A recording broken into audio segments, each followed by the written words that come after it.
Grace and peace. This is Pastor Will Shelley of the Wellful Gospel Baptist Church. I want to thank you for tuning in. Listen, we're here on Life and Spirit Online because we believe God has put us on a divine course to be in your life, in your home, in your car, and in your ear.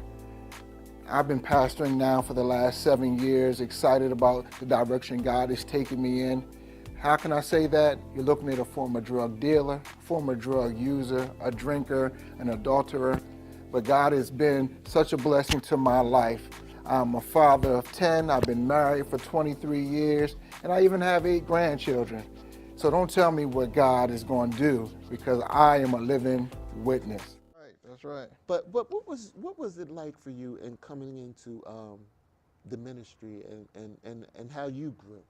You know, it's very strange to a point, because a lot of people don't know. I ended up coming back to the church because my wife went to church. Okay. And she took the kids to church, and it was on a New Year's Eve night, and I was up in New York getting my party on.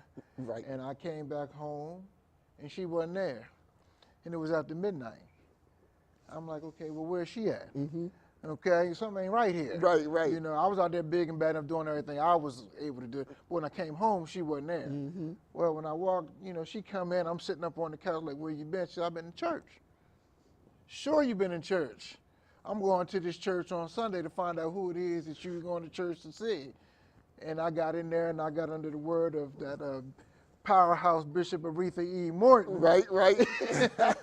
Gotcha. That powerhouse got me, and I thought she was preaching directly to me. And it was at that point that I realized that, you know, God has something more for me. Yeah. And the next week, I just got up, I gave my life to Christ again, and came back to church and started singing in the choir.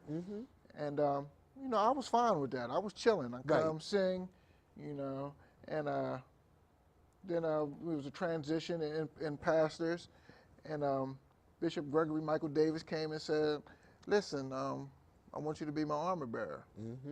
I didn't know nothing about that, Yep. let alone serving another man. Right, exactly. You know, I'm a man. Y'all, Right. what's this serving stuff? Right. And I had to humble myself, and I took on the position to be the chief armor bearer, and I learned.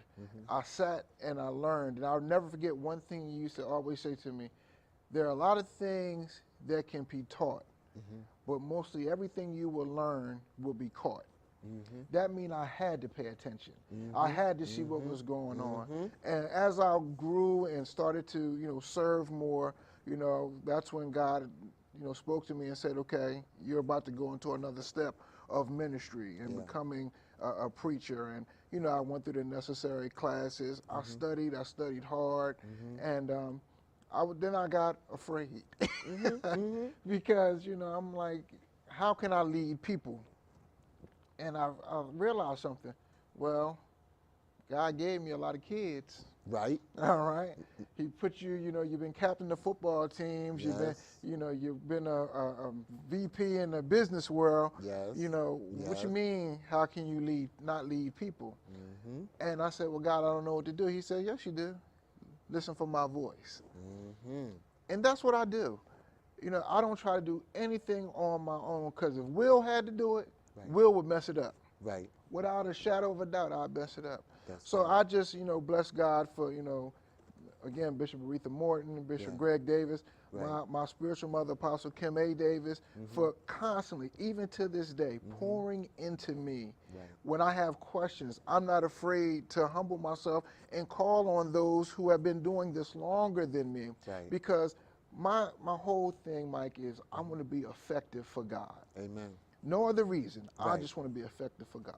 Right.